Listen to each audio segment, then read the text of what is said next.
Welcome to the CBS Radio Mystery Theater Archives, the only YouTube channel which has the original classic episodes of the CBS Radio Mystery Theater in order with no ads. Thank you for listening, and now, enjoy the show.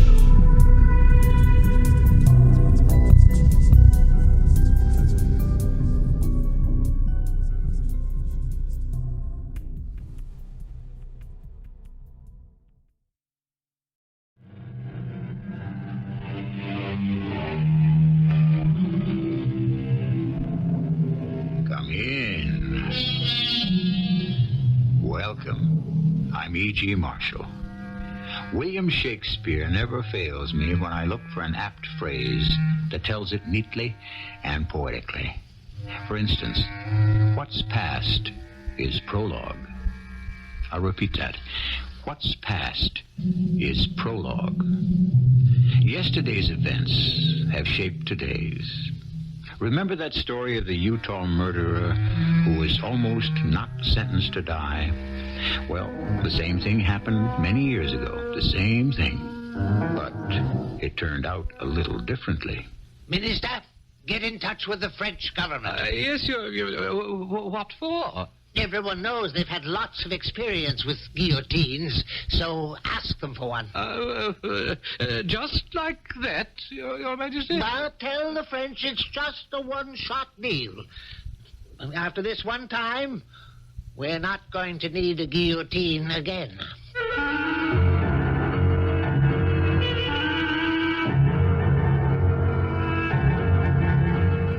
Our mystery drama, Much Too Much, was written especially for the Mystery Theater by Gerald Keane and stars Robert Dryden. It is sponsored in part by Buick Motor Division and Contact, the 12-hour cold capsule. I'll be back shortly with Act One. The man who couldn't be sentenced lived in an age long gone by and in a country still called Monaco. It is tiny, independent, and known the world over for its gambling casino, Monte Carlo. Monaco citizens are called Monegasques. Still are. And they had their king, ministers, even an army, 60 soldiers, and one general. But who needs an army when no one's going to attack you? The king was forever on an economy binge and was even thinking of cutting the police force from 5 to 2 when the Minister of Publicity came to see him. Your Highness, we have a murderer on our hands. A murderer? Oh, my goodness. From France? Italy? Spain? No? Well, where did he come from? He's one of our own, Monegasque. Well, how is that possible? We're a law-abiding, peaceful people. Why, Monaco has never had I can hardly bring myself to say the word. Well, we have one now. Oh, sad, sad. Good thing King and Queen Senior, the father and mother, didn't live to see this day. Progress, civilization, a better world. And you end up with this. A man killing a man. A man killing a woman, Your Majesty. Worse. Well, just don't stand there. Get cracking with the Minister of Justice and the lawyers and so on. Oh, this is a sorry day indeed, Minister of Publicity. And you can quote me on that.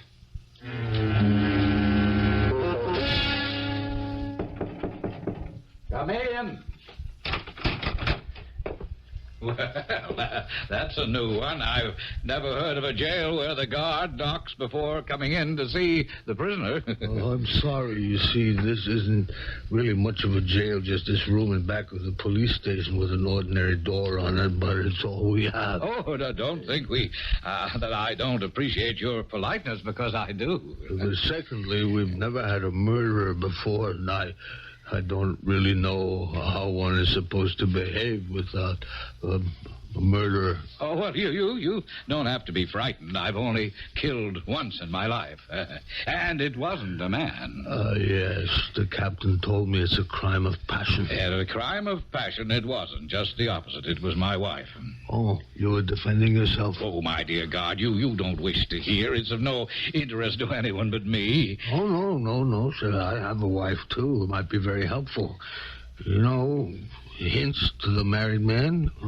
Oh, well, it was a perfectly ordinary day. I'd been out hunting, and I'd bagged a duck or two. And I came home and said to my wife, "Here, cook this fellow for dinner." "How shall I prepare it?" says she. "Well, I'll have it braised with peas," I said. "Use that recipe of Père Lepay of the Café de Paris." "Okay," she said, "will do." Well, I came home, and she told me an extraordinary thing had happened. The bird wasn't really dead, and when she started to pluck its feathers, it flew out of the window. Well, I didn't mean it could have happened. And the next time I bagged a duck, I told her, "Plain roast duck tonight," and she said, "All right." And I came home about 7 and opened a bottle of Côte de Nuit, and there was no duck. "What's this?" I said. A workman came to the doors and my wife and asked for a glass of water, and when my back was turned, he ran out of the house with a duck. And you believe that? No, but I thought I'd wait. I went out again Sunday with my shotgun, and I bagged another. Oh, a beauty, at least 6 pounds. And I said to my wife, "We'll have this on Monday night." "Well, that duck's a bit old," she said. "All right, do it Chambertin, slow flame," I said. "Agreed?" And on Monday, I came home early. You were suspicious. And there, sitting in my chair, in my dining room, my wine in his glass, was a gentleman I took to be my wife's lover, and he was eating my duck. And so I pointed my gun at him, and he admitted everything. All the ducks, my wife, everything.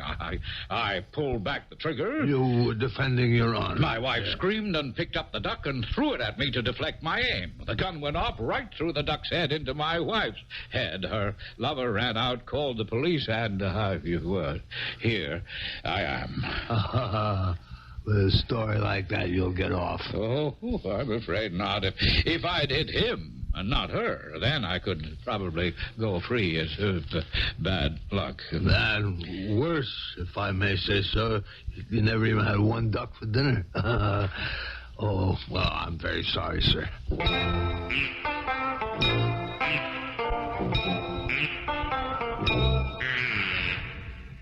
Your Majesty, the court has reached a decision, and I have asked the Minister of Protocol to tell it to you. No, please, can't you see I'm trying to find my spectacles? Sire, it is the case of the man who killed his wife. Oh dear. Not a problem. Oh, not at all, sire. No problem. He has been condemned to die. Splendid. So? Well, Monegasque law directs he should have his head cut off. Yes, we know the law. We know. Now, where do I sign? Right above the royal seal, Your Highness. Well, now, what are you two standing about for? Your Majesty. If the fellow must be executed, well, then execute him. You heard me? Execute him. Get it over with.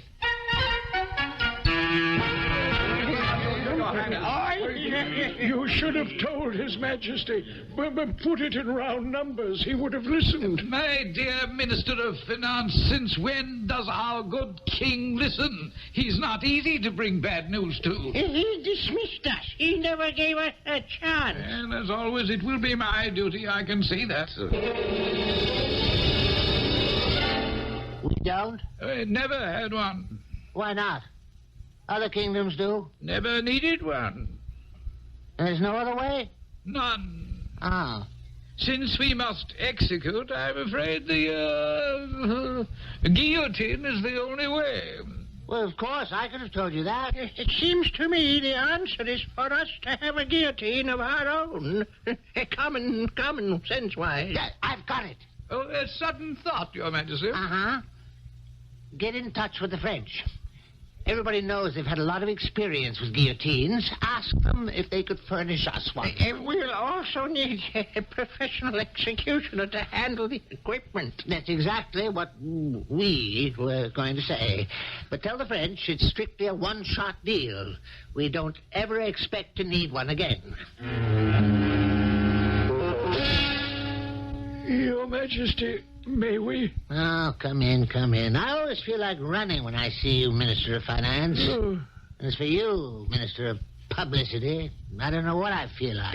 We have a communication from the French. What do they want now? Another wine festival? In reply to our request for a guillotine. They will be happy to supply us along with one of their own trained men, complete in costume and so forth. And that would be 16,000 francs. 16,000 francs cost-wise. 16,000 francs? Well, that's much too much. The wretch isn't worth that kind of money. Is there any other way to behead him? Our English cousins have switched to a headsman who does the job with one blow of an axe. Kill a man with an axe? It's inhuman. It's barbaric. Well, still, what do you expect from the English? Guillotine, that guillotine. Let me see. You must be able to get one cheaper somewhere. You mean shop around? I know. Get in touch with the Italians. After all, Italy has a king, and from one king to another, maybe he'll give us a cut rate. Cut rate? Yes, Your Majesty. Those French haven't been the same since they became a republic. All they think of is money. Money, money, money! That's all they think of. Oh, he won't stand for it. I know him. He'll hit the ceiling. I'm sorry I'm late.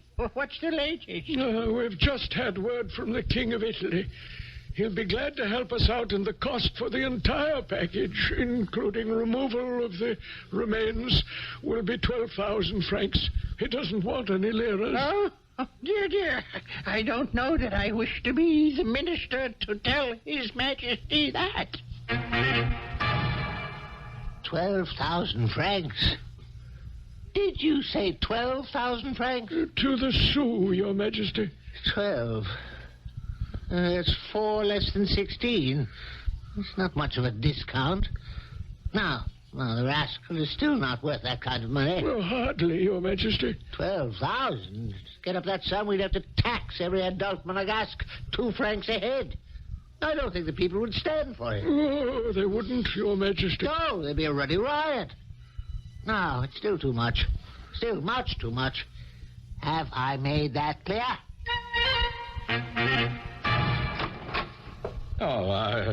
What do you want, God? Is everything satisfactory, prisoner? Yeah, it is. What? Your dinner. Is everything up to your expectations? I should say not. Do you call this filet de sole Sylvestre? And the second course, does this scrawny, geriatric capon deserve the name poulet rôti beau séjour? You're not happy with the fish and the chicken? Because they're an insult to my palate. You can tell the king's cook that I am decidedly unhappy. This may be fit for a king, but not for me. Hey, what's this? What's all this? He doesn't like the food, Captain. Oh, now, come now. You're a prisoner, sir. In fact, a condemned murderer. Not a paying guest at one of Monaco's quality restaurants. Now, don't tell me what I am. I know my rights. He doesn't like the filet de sole Sylvestre. I am entitled to have exactly what I desire for my remaining meals on Earth. This is a fact known to the penal system the world over. What a man condemned to die is entitled to. I know my international convention. Ah, but my dear prisoner, you're not about to die. Our king has not been able to secure a guillotine at a price the kingdom can afford. This execution your conduct has forced upon us will cost Monaco much too much. Yeah, well, I see your dilemma. I'll give that some thought. In the meantime, my dear Captain, bring me some decent food fit for a decent human being to eat.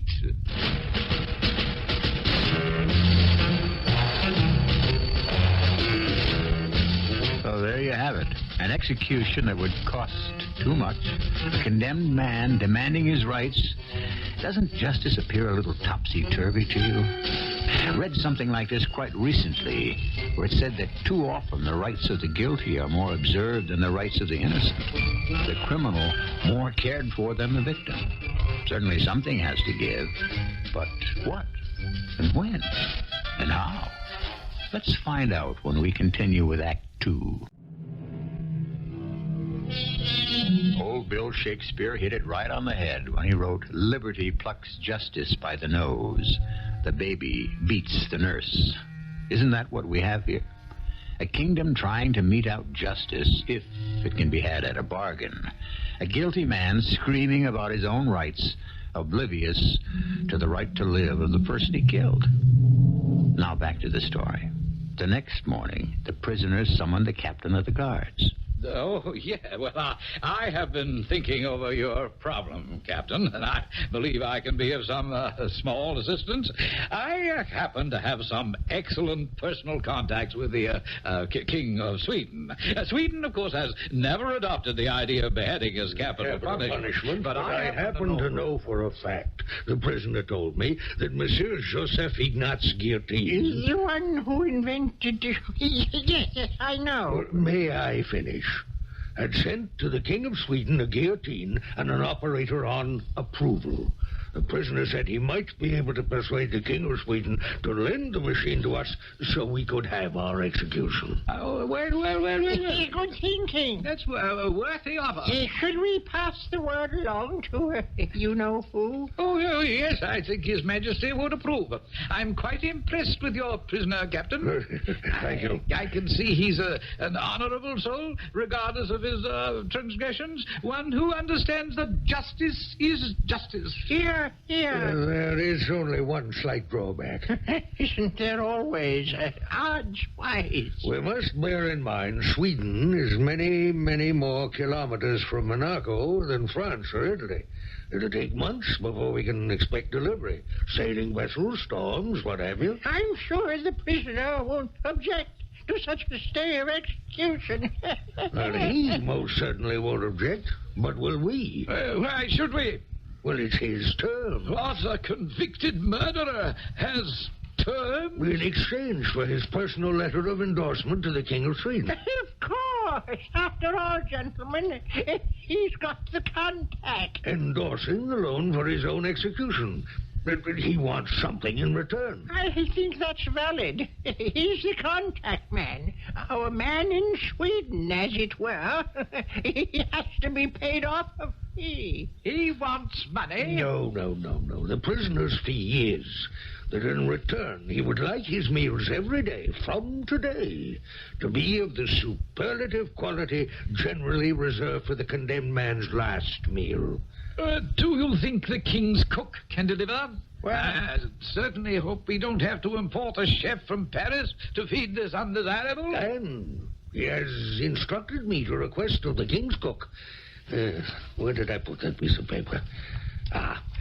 For lunch today he wants a cold poached bass suédoise. And for dinner tonight, filet mignon with a sauce béarnaise. Is that all? He hasn't decided about the wine.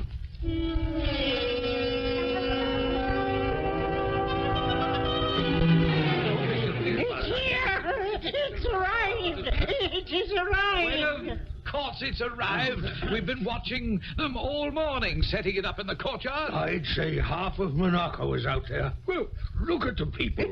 Why don't we go down and mingle with the crowd? A good way to get a sampling of public opinion. What do they think of a guillotine? Should Monaco own its own? That kind of thing. Let's go. It should be interesting. Yes, good idea. There's what I'd call a holiday atmosphere, wouldn't you say?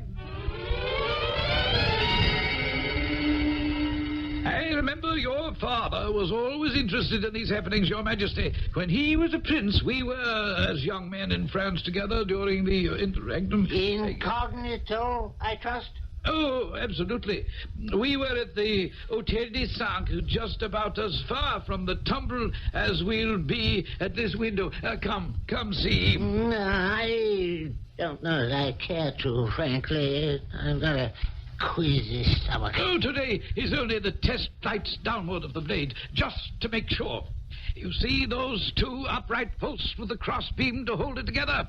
They're grooved so that the knife will fall swiftly. What's that? Can they see me? Us? That's for the executioner. Why, that little fat fellow with all those muscles? Well, what's he doing now? I can't see a thing without spectacles, and nobody can find them. He has a stone and a file, and I believe he's sharpening the blade. They do leave everything until the last moment, those French, don't they? Oh, the blade got a little rusty after the long sea voyage from Sweden. Are you sure they can't see us? Why are they cheering? Well, he's running his finger along the blade and licking it. Now he's taking a bow. Now he has, let me see, 1, 2, 3, 4, 5, 6, 10 guards, and they're all pulling the cord to lift the blade up into place. Oh, it won't move. 10 men, and they can't budge it. He's kicking the blade. Splendid, splendid, good man. Kicked it twice, and the darn thing traveled up the post like a monkey shinnying up a palmetto tree. Now the executioner is going to do some trial runs. It won't move. He's just supposed to give it a yank, and it triggers.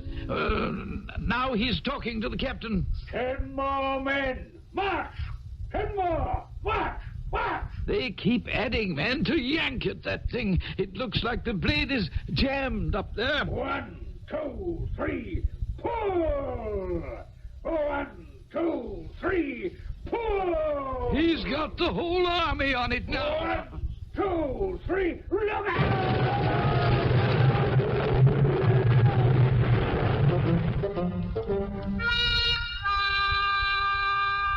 Your Majesty, now if you what? vouchface me the opportunity...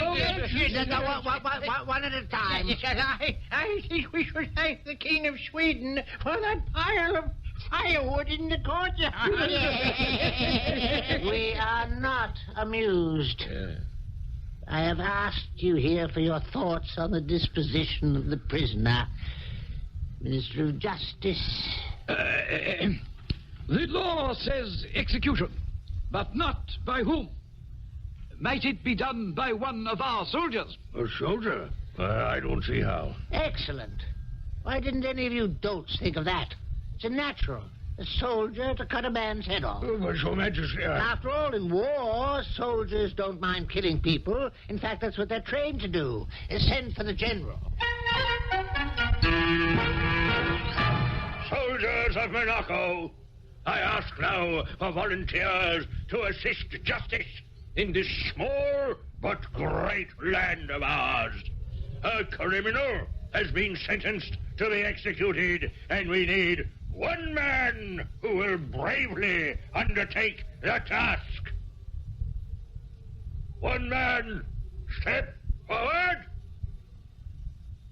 I put it to you all again, all 60 of you brave defenders of the spirit that is Monaco.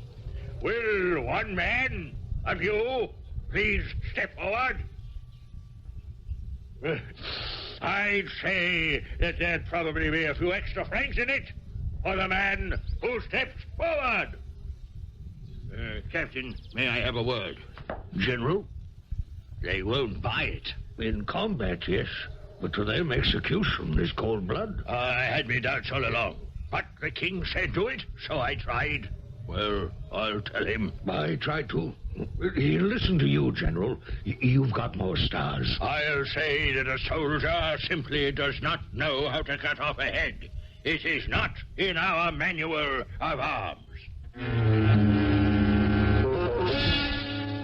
Well, it's about time. I've been waiting 7 days to learn what progress we're making. To bring you up to date, Your Majesty, the army declines. And I think if you were to examine our Monarchan Code of Military Honor, you would certainly not find any reference to the duty you wish the soldiers to perform. I took the matter up with the ministers, and execution by firing squad was suggested. Clear thinking. Yes, why not? Well, however, the rifles issued to the men are not accurate enough. And, in fact, on our test range just the other day, 3 of my men were injured when the guns fired backwards and the stocks dislocated 3 shoulders. I don't want to hear any more. I simply do not wish to hear any more. An army to defend the crown without accurate rifles? It's incredible. Well, for many years, I have been requesting authority to update our weaponry. The Minister of Finance has our estimate. Why, with those things, we can't even hit rabbits at 30 yards. That's enough. We shall have a talk with the Minister of Finance on that subject on another day. Your Majesty, I submitted a budget for your signature 2 weeks ago, and you said, not now, it costs much too much. First things first. The condemned man, and how do we condemn him? Huh? All right, now, any more bright and cheery news for your king? Your Grace, for the past week, we have diligently put our heads together. Considered? Reconsidered? We have assembled a commission and a sub-commission, a committee and a subcommittee. To study the pros and cons wise. And we have finally concluded, sire, that the best thing would be to have your Majesty commute the death sentence to one of life imprisonment. Well... That way we could extricate ourselves from this miserable pickle, and you, sire, would be hailed as a monarch of mercy. That's fantastic.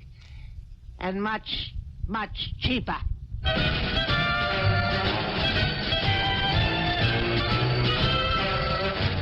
I have the feeling that you out there listening are probably way ahead of me, and that certainly you suspect our penny-pinching sovereign is going to be paying much, much more in the interests of justice than...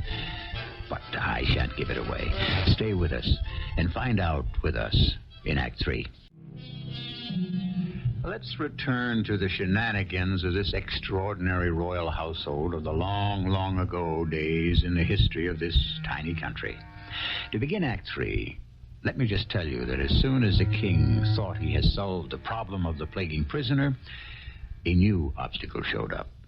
For not anywhere within the borders of Monaco was there a prison suitable for a man sentenced to life imprisonment. Oh, yes, we have a lockup, Your Majesty. But for a prisoner to spend the rest of his life in, hardly. What is it used for, General? Oh, overnight offenders, that's all. A shoplifter, a wife-beater, a drunk. Of course, we could have one bill. Not so fast with the Crown's money. Why don't I have a look around and see what we have on the premises? General, do you mind? You? Your Majesty? Are you sure you want to do this yourself? Why not? It's a fine day. Here now is a possibility. The Royal Aquarium. The Royal Aquarium. Oh, no. Smells too fishy to me. We must remember that the poor fellow is going to spend the rest of his natural life here. No. We don't have to go one step further. The Royal Zoo is no better than the Royal Aquarium. We cannot have the fellow die of asphyxiation. No.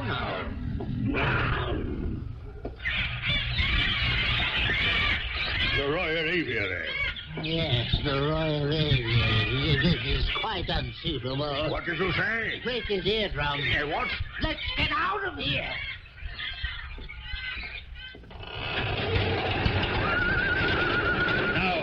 Might not be bad. The Royal Stable. I suppose you could get used to it.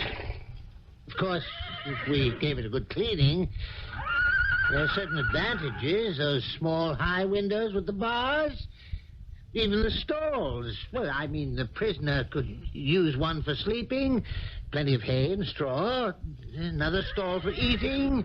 It makes quite a suite. And all this begins to make sense. Your Highness, may I call your attention to one slight drawback? Yes? If the Royal Stables becomes the Royal Prison, Where will we keep the royal horses? Ah. Actually, down here, Your Majesty, is my favorite. I've reserved suggesting this as a prison for last. Your Majesty, the royal wine cellar. My gracious, the royal wine cellar.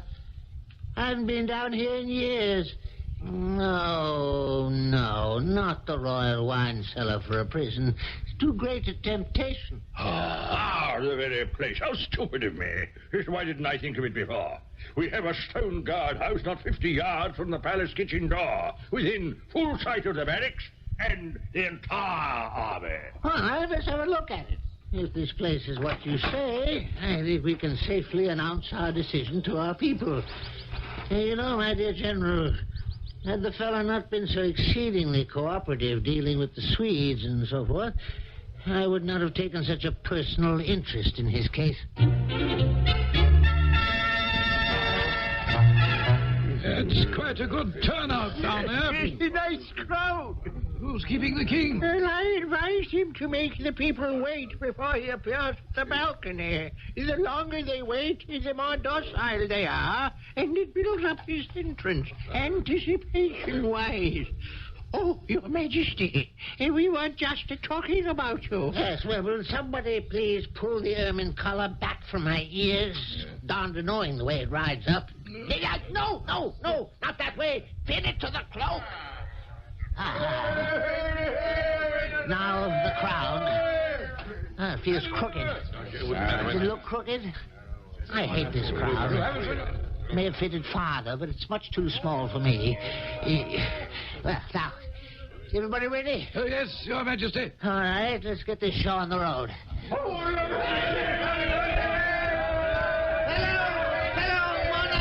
monarchists, loyal subjects of the crown, we're all aware of the tragedy that's befallen our peace-loving, law-abiding land. That one single Monegasque has disregarded the canons of social behavior and snuffed out the life of another Monegasque is... yes, well, it's pretty bad, to say the least. However, there is the act of forgiveness. Is that not so? Who here would like to see a man die? Let me hear your voices. I'm sure very few. Oh,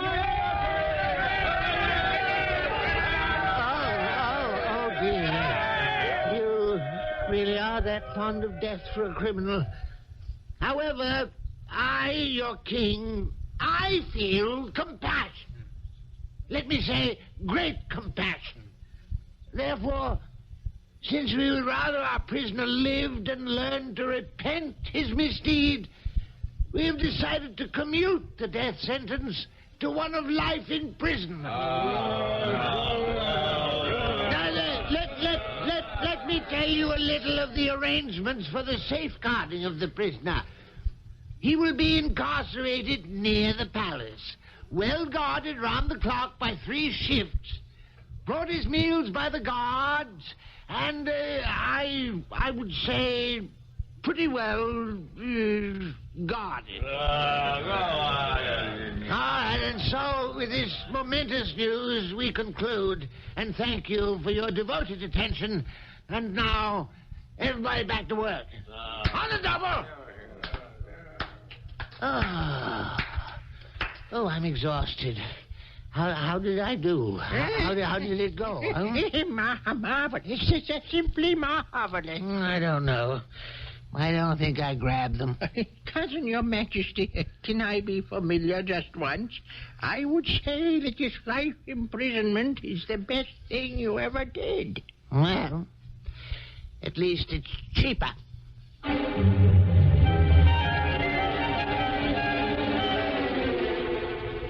I don't believe it. I can't believe it. Your Majesty, I've been keeping close tabs on the whole operation every month for the past 12 months. From the day the prisoner started his sentence, I watched it like a hawk. I make sure there's no duplication, no waste, no fat. And these are the figures. We'll go broke. Add it up. round-the-clock guards for 365 days. That's 8,760 guard hours. Food for the 2 shifts when they're not normally feeding guards. Food for the prisoner, and that's a heavy item. He's no cheap eater. No, don't get me wrong, Your Majesty. I understand. Gourmet meals, that was the deal. It can't be. 1,000 francs a year? All right, the rest of you, you've been standing around with your mouths open and saying nothing. General, ministers, say something. Perhaps the first year is always higher expense-wise. Oh, you dolt simpleton. This life as a young man, he could live for another 50 years. It's a severe drain on the royal purse. This rascal is bleeding us. There's got to be a cheaper way. We could save money if we dismissed the guards. Wait a minute. No guards and the prisoner might run away. Is that such a bad idea? He's got it. Is that such a bad idea? General, release the guards. Unlock the door. When, Your Majesty? This very minute. Very good, sir. What time is it? A few minutes till dinner time. Good. Let's watch. When he hears the door unlock, he'll think they've brought him dinner. And then... here, this window faces just right. Let me see. Oh, yes. The kitchen is below us to the left. Oh, there's the general. The guard is unlocking the door. And there goes the guard. You see him around the corner? There goes the general. Here he is, the prisoner. Absolutely on the button. Ooh, look at the expression on his face. Where is my guard to bring me my dinner? Oh, I wonder if he realizes he could escape right now. He could escape. The prisoner has disappeared. Which way did he go? I know he didn't go back inside. Ministers, I believe our problem has been solved. Our prisoner seems to have decided to take a little walk. Now, nobody here will go down there. Nobody in this room will give any kind of an alarm. Tomorrow we shall decide, in consultation with the Minister of Defense, the Minister of Transportation, as well as the Minister of Justice, exactly when to give the alarm. The border is only a quarter-hour away by train. On foot, it takes a little longer. We want him to have ample opportunity to make a complete escape. Your Majesty, Your Highness, he's back. What? Who's back? The prisoner. He's carrying a tray. It must be his dinner. Of course. He's been to the king's kitchen, fetched his own dinner. What do you think of that? Self-service. He's back inside his prison. Oh, he's shutting the door behind him. He's not leaving. He's staying. Well, you might as well tell me. What's the bad news? He did it again. All day. Opened the door at breakfast time. No guard in sight. Went to the royal kitchen, asked for what he'd ordered. They gave it to him. He went back to his cell and he ate it. The same thing at lunch and at dinner. And he's ordered his menu right through Sunday. Well, I'm not waiting for any Sunday. What can we do? Tell him. That's what you have to do. Tell him straight out that we don't want to keep him, we don't want to feed him, that he's a lazy good-for-nothing, and to get out and get himself lost. But I have nowhere to go. I mean, what can I do? Everybody knows about me. Every day at least 50 rubbernecks walk around the guardhouse gawking and pointing and whispering. You have ruined my character by your sentence. What can I do? My dear chap, wouldn't you feel better out in the world, making an honest living? To tell you frankly, I've gotten out of the habit of working. Oh, come now. No, you treated me very badly. In the first place, when you sentenced me to death, you should have executed me, but you didn't. All right, I didn't complain about that. And then you sentenced me for life and put guards on duty to bring me my food. And sometimes they'd be late, and I would have to wait as much as 15 minutes for my dinner. I didn't complain about that either. Then you took the guards away, and I had to fetch my own food. Well, perhaps I'm too easygoing. I didn't complain about that either. But now you actually want me to go away? I can't agree to that. You can tell the king that so far as I'm concerned, a deal is a deal. Ministers, things are not as we might wish them to be. Does anyone here have any ideas of how we can get rid of this monster? Certainly. I'll offer the prisoner a pension. Pay him? If he leaves the country. Pension him. Can we keep it reasonable? I suggest 500 francs a year. Much as that? He may go for it, found money-wise. Yes, I agree with the Minister of Finance. It would be worth it to be rid of him. 500 francs. Think maybe you do it for 4? I don't think we can haggle. Summer is coming, and it'd knock us out of the tourist business. People don't want to visit a country where there's a roaming convict, a killer who doesn't want to leave, and whom we don't want to lock up. Well, that's it, then.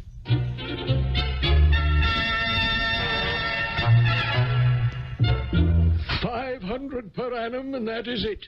Take it or leave it. That's what the king said. Well, I guess I don't mind.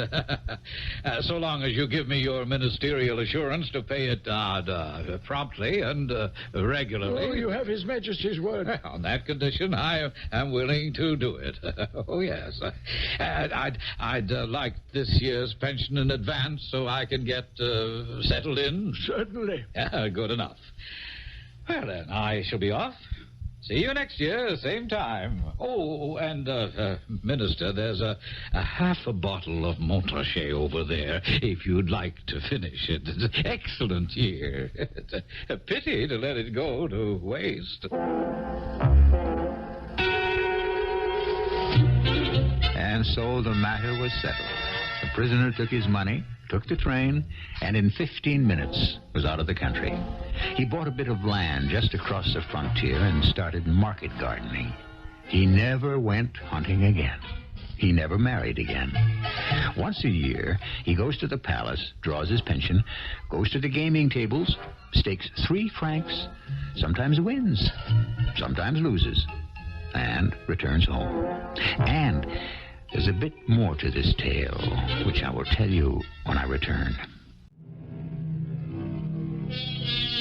You can find the story you have just heard written in Russian by the great Leo Tolstoy. You can find it in many countries. Too many. I'd say it was a good thing our prisoner did not commit his crime in a land where they don't begrudge the expense of cutting off a man's head, or the expense of keeping him in prison for life. To wind up, let old Will Shakespeare have the last word. Use every man after his desert, and who shall escape whipping? Our cast included Robert Dryden, Ian Martin, Court Benson, and Earl Hammond. The entire production was under the direction of Hyman Brown. Radio Mystery Theater was sponsored in part by Greyhound Package Express and X-Lax. This is E.G. Marshall inviting you to return to our Mystery Theater for another adventure in the macabre.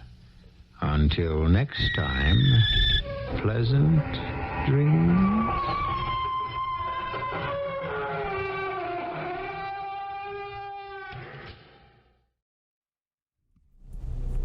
I hope you enjoyed this episode of CBS Radio Mystery Theater.